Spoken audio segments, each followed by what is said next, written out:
This is George Dionne of the Rock is George podcast, and this is a KNAC.com exclusive interview with guitarist Dean DeLeo of the alternative rock act One More Satellite.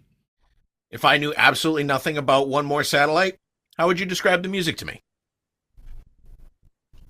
Rubbish.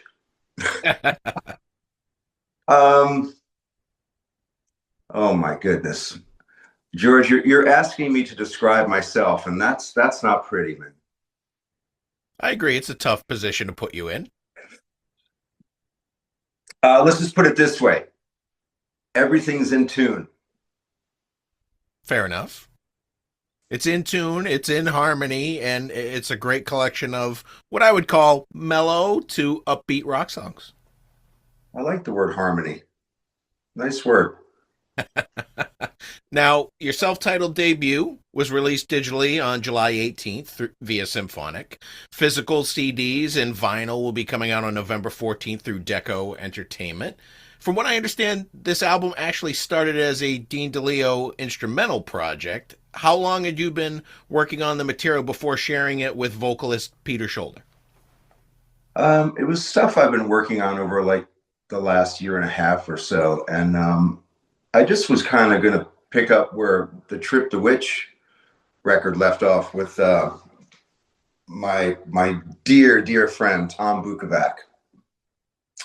I was going to just do an instrumental record, and I was recording a lot, and I've known Pete for quite some time, and I threw a couple of songs at him to sing on, and it was very, very evident that I should probably do something with Pete, and I'm sure I'm thankful that he wanted to, collaborate and make this our thing. When you said that you'd known Pete for a long, long time, how had you come to know each other in the past? Well, Ross Halfin, photographer, he had been telling Robert and I about Pete for quite some time. And we reached out to him years ago. I'd say, my goodness, 2014, maybe 13. And we got together and did some stuff. And, we've stayed in contact throughout the years. And, when Pete would come over here from England, he'd stay at my place. And, he actually sang on Robert's record, Lessons Learned. So there's been just a beautiful friendship there for many years. And look, man, I come to terms long ago that I'm merely the guy that stands next to the singer. And I'll tell you, for a songwriter, I hope I'm not overstepping my boundaries by calling myself a songwriter, but when a guy of that caliber of talent sings over one of your songs, boy, it sure is nice, man. You referred to yourself as the guy that stands next to the singer, but you you have your own distinct sound. I knew exactly your guitar style when I played this One More Satellite record. Well, here's what I mean when I say that. A great singer will carry an average band. A great band will not carry an average singer. I like that philosophy. Yeah. In addition to Pete, you got your family involved in One More Satellite. Your son Rocco appears on 3 songs on the drums. How long has he been playing drums? Let's see. He's been playing since he was about 14. He's 22 now.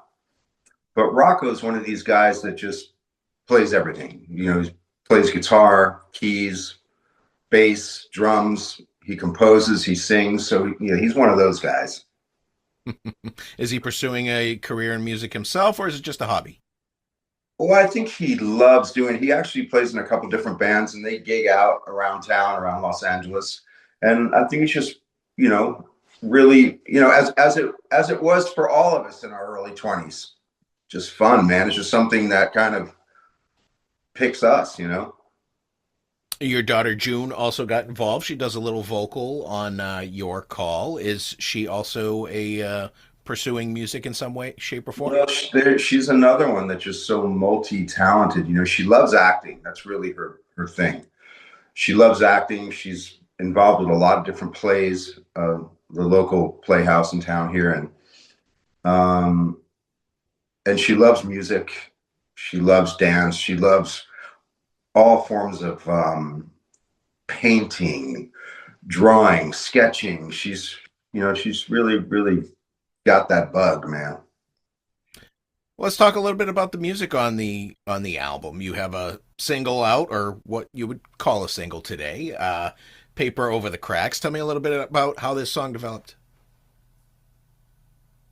Yeah, well, that's kind of well, as we said earlier, I was going to kind of tailor it more towards the kind of the Trip the Witch vibe, mostly mellow or instrumental kind of things, and then that song in particular, "Paper Over the Cracks," I just knew that would be amazing. I knew Pete would just really be great on that, and lo and behold, he was. So that's actually the first song we did together. The first song he sang on was "Long Way Down," the third song on the record, and like I said, man, it was so evident. Pete is such an immense talent, and I'd like to also add that Pete is an extraordinary guitar player. So we're doing some shows coming this November, just in a few weeks, and it'll be great to have two guitar players up there, kind of covering most of the parts that I played on the record. So I'm really looking forward to that. But Pete's an extraordinary talent: guitar, piano, drums, bass, sings. So yeah, Andy writes lyrics. great lyricist. You have a unique music video to go along with this single. I guess the best way to describe it is like a play that was filmed on really old film in the 60s or 70s. 20s. 20s, there we go. Color. Yeah. Yeah, man. It was just actually it was from a film. When things reach 100 years old, it's kind of open game. And it's actually a film from the great Georges Millet. I think it's called like Dance of the Fairies or something like that. But George was the one that did the famous movie of like the giant bullet hitting the moon in the eye. Oh yeah. Yeah, that was Georges. French filmmaker, made stuff around the turn of the century. And it was funny. I was sitting around one day and I was watching that film, and I said to myself, wow, if I were to start this film at the top of the song right here, it works beautifully right throughout it. And so we did it. I just took an unedited part of the film, and it nearly matched perfectly, kind of the Wizard of Oz, a la Dark Side of the Moon. So just to tighten it up a little bit, we made maybe like 3 edits on it, and it really tells the story of the song. And it's just one of those things that lined up, man. Are you planning to release another single from the album, even though the album's already out? Well, we did release "Can of Worms" as well. That was a wonderful video made by my dear friends um, Waco Sanchez and Sarah Cerna. They actually did the Trip the Witch video, "Saturn We Miss You," and beautiful couple. I love them dearly, and they did the video for "Can of Worms." Yeah, so there's that single out there, and then Pete and I threw some things out. We were over at Ryan Williams' house. We did a couple of acoustic versions. We put "Paper Over the Cracks" and "Drowning Out the Sun." Willow May was one of my favorites from the album. Huh. Do you want to talk about how that one developed, or was that mainly just Pete being Pete? You know, I'll tell you, man, when I write, I'm not proficient enough on a guitar to know, like, okay, I stumble upon things. That's what spawns me to play, because I don't have the knowledge of what I'm doing, essentially. I don't know theory. I more or less stumble upon things. And that was just one of those things. I just picked up a guitar and my fingers kind of went where they went. And, one thing led to another. And yeah, it was just that's how most of my writing occurs. I stumble upon things. And I was very pleased with what I was tripping over. And yeah, it kind of just became what it is. And of course, before I tracked it, I just kind of recorded it into my phone, just one guitar. And Pete, of course, really latched onto that one. And yeah, very, very interesting story to be told lyrically on that. Do you have a home studio that you did most of the recordings for this album?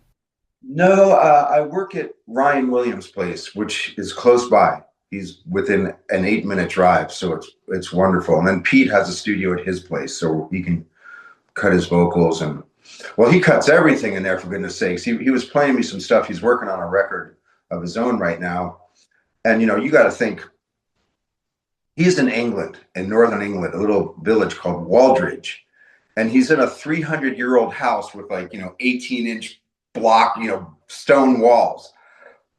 So I'm like, man, you cut drums in your place? He goes, oh yeah, nobody hears a thing, man. We got 2-foot thick walls. I brought Pete out on this hike. We went out on this hike to this really beautiful spot, and I wanted to show him. We hiked down this little ravine, and I wanted to show him this rock that sits over this little body of water. And there's these natural mixing bowls in the rock where the women used to sit to grind acorns and different nuts and different things. And I'm showing him, like, man, this is, he was like, oh, this is cool. And I'm like, yeah, this is where the women would sit. And there are these natural bowls into the rock. And I was like, yeah, this stuff's ancient, man. I'm thinking, and Pete saw me, being from England, he says to me, I got jackets older than that.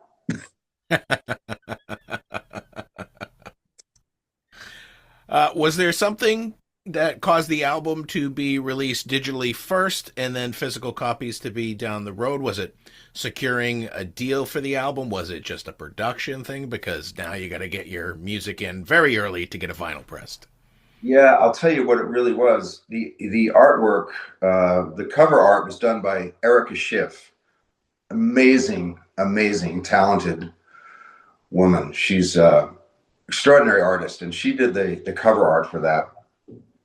And I kept getting the artwork back from the printers, and it wasn't quite right.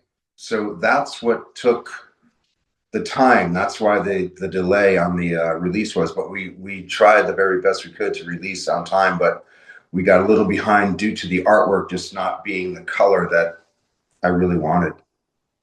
And as a longtime musician, I mean, obviously there's pros and cons with streaming and physical media. I mean, streaming's the way to get it out there now to the biggest audience you can, and physical kind of appeals to the older listener, although young people are kind of getting in on the vinyl craze and CDs and even cassettes at this point. There are so many ways to release your music right now, and what's really beautiful, because this release is an independent release, as well as Trip the Witch, and that we have this storefront, if you will, at our fingertips, utilizing social media and stuff like that. But as far as streaming, man, I'll tell you, man, I think what Spotify offers artists is a crime. It's a crime, and I have a great gauge on that, being an STP.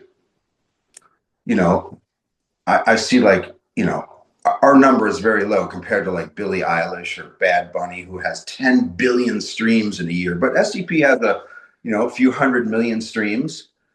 And I'll tell you, man, it's amazing how much money those guys pull from artists and what they pay their artists. They pay us nothing. I'm gonna be really blunt about it. They pay us next to nothing. And you think a few 100 million streams, wow, that's a lot. That's why that CEO is worth $6 billion. And I've talked to several musicians that have said the same thing. But I have to ask you, do you think the label shares some of the blame there as well? The labels in general. Well, I don't know what the trade-off is between Spotify and what they're paying the labels. I don't know that number, so I can't quite answer that.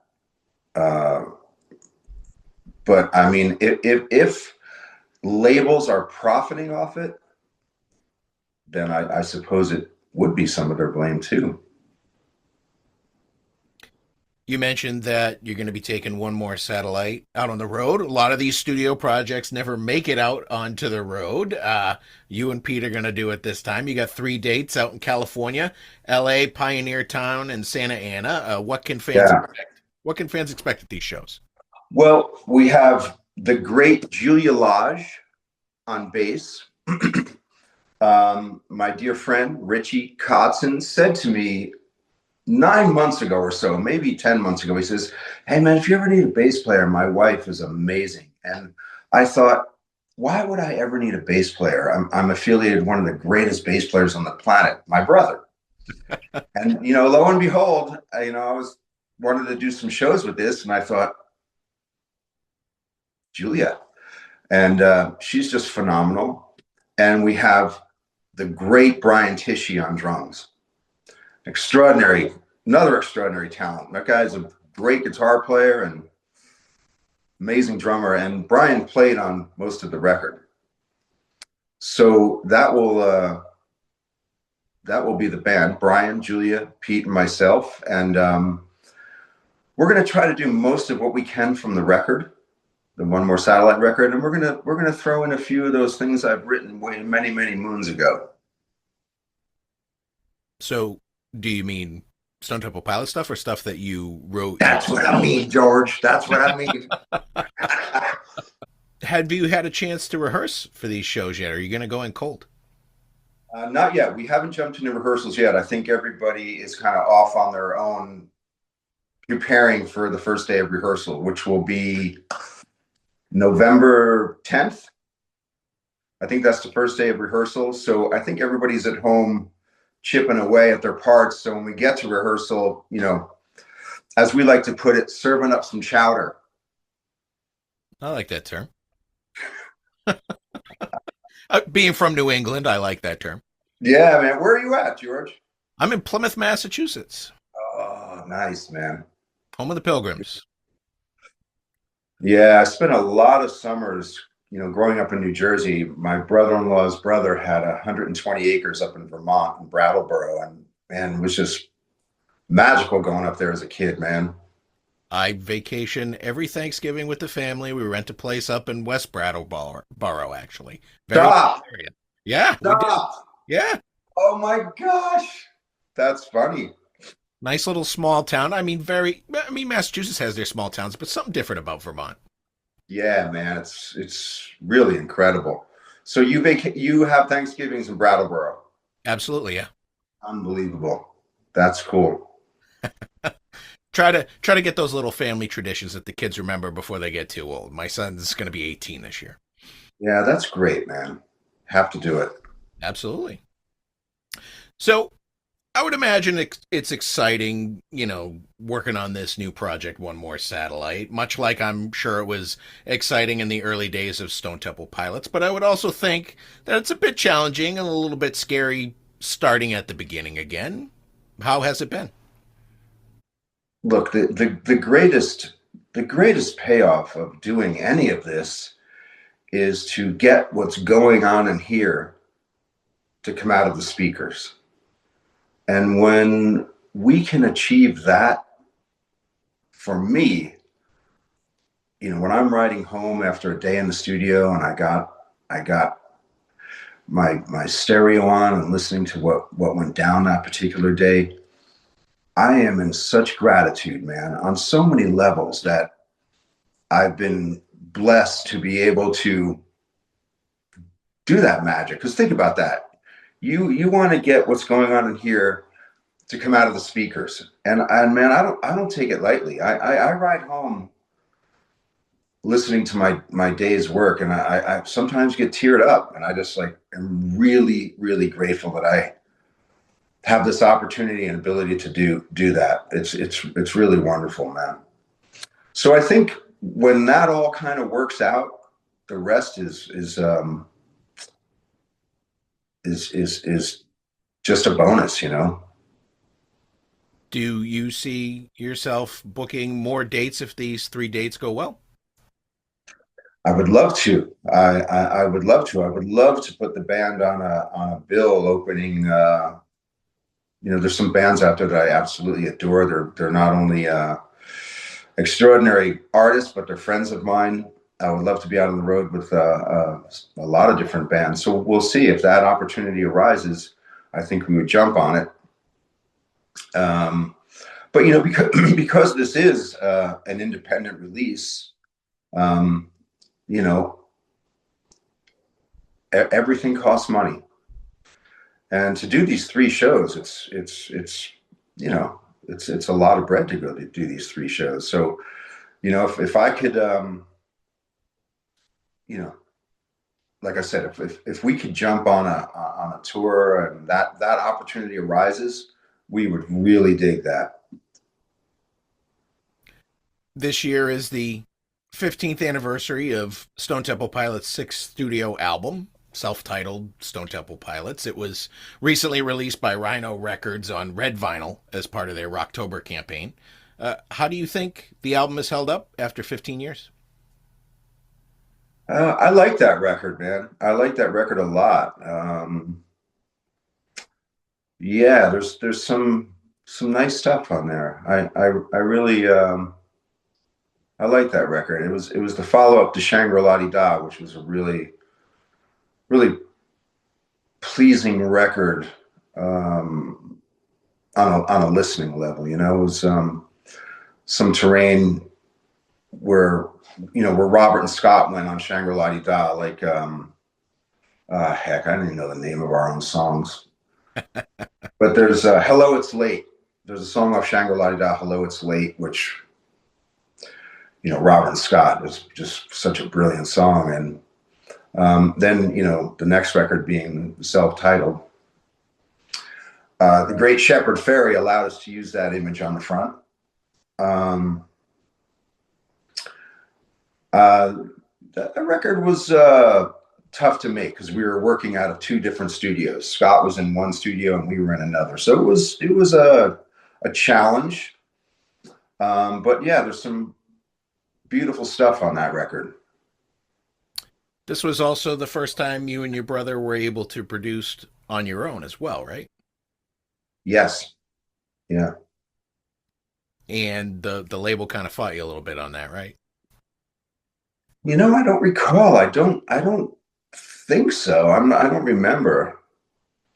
But you know, things were really there was a lot of stuff happening at that time, you know, within the band and personally. And so yeah, the label wanted to do all they can to make sure that we finished it.